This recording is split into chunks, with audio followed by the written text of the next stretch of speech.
Hey Earth Angels, Elaine from Renegade Spirits Tarot. I am here with your daily affirmation, and I wanted to start today's affirmation with a quote from Eliphas Levi. It's a little bit longer, but I gotta read the whole thing. Behind the veil of all hieratic and mystical allegories of ancient doctrines, behind the darkness and strange ordeals of all initiations, under the seal of all sacred writings, in the ruins of Nineveh or Thebes, on the crumbling stones of old temples, and on the blackened visage of Assyrian or Egyptian sphinx, in the monstrous or marvelous paintings which interpret to the faithful of India the inspired pages of the Vedas, in the cryptic emblems of our old books on alchemy, in the ceremonies practiced at reception by all secret societies, there are found indications of a doctrine which is everywhere the same and everywhere carefully concealed. So, coming up this Friday is the holy day of Beltane, a sacred fertility festival in between the spring equinox and the summer solstice. It's that peak of spring, rejuvenation, sexual energy. It's in the sign of Taurus. It's about physical manifestation. And what is concealed by this holiday? What is contained within it? What is opposite from it? So we have Beltane, and then 180 degrees on the wheel of the sun, we have Samhain. We have the festival of death, the time of grieving departed souls and celebrating those that have gone, communing with spirits, and going within to the water sign of Scorpio to commune with other worlds. So that's what's contained underneath the surface of this holiday, this celebration of life. Contained in that is the mortality of death. I'm going to link in the description this speech by a Guatemalan shaman whose name I feel really bad I forget, but it's an amazing speech on grief and praise. And he says that praise, right, the celebration of Beltane, the celebration of life, praise is when we are grieving what we already have. To be truly grateful for whatever abundance you have is to do it with the wisdom that you're grieving that is temporary, that your life is temporary.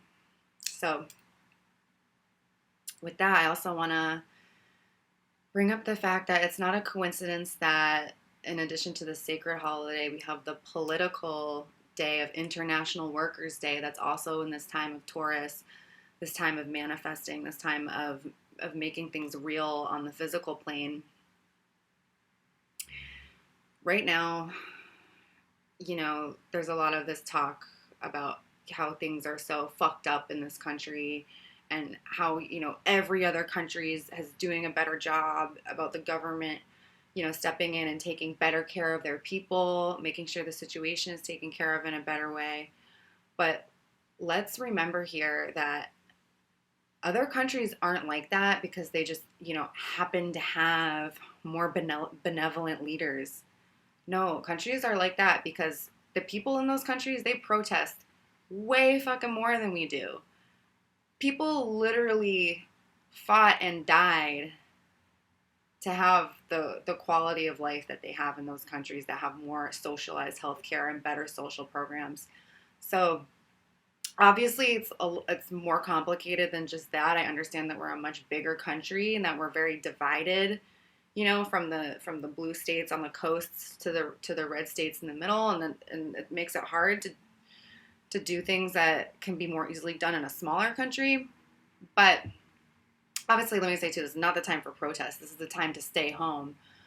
But let's get it together in our minds and really communicate and come together on how we can make the things manifest for ourselves that we know are right. And that we know should not just be ideas in our hearts and minds, but that we're coming to a time that need to come in to the physical reality to manifest. So May 1st, it's a political day, but it's also this holy day. So I'm taking the week off, actually, from doing the daily affirmations after today, because I'm going to spend the week doing a lot of personal healing, so I can get ready for what's ahead.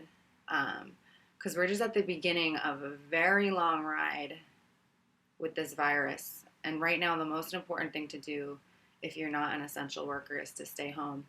But we can still start to prepare ourselves for what's going to come after and what's going to come in the aftermath. So for me, I'm taking the week off to do some healing and to really connect with this energy of Beltane. But I wanted to give you some more things, a little bit longer thoughts today than I normally do with just the quicker affirmations.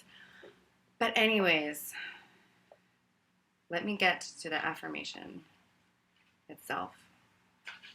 I wrote it down, so I wanted to review it before I say it to you. All right.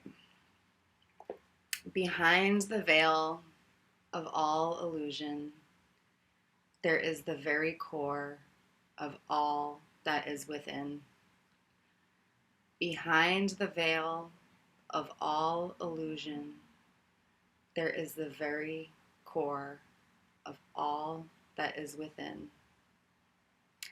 So I hope you join me this week on taking some extra time to go within, because if we go within, that's going to allow us to go without. That's what is going to allow us to psychically communicate with higher consciousness out there in the universe and other planets, and also on this planet and other dimensions. There are worlds within worlds, and there is higher consciousnesses out there that want to help us take better care of each other and take better care of our planet. So this is my truth going into the Aquarian age on Beltane 2020. I hope you have a wonderful week, and I can't wait to see you again on Monday, May 4th with more affirmations daily. Have a good week.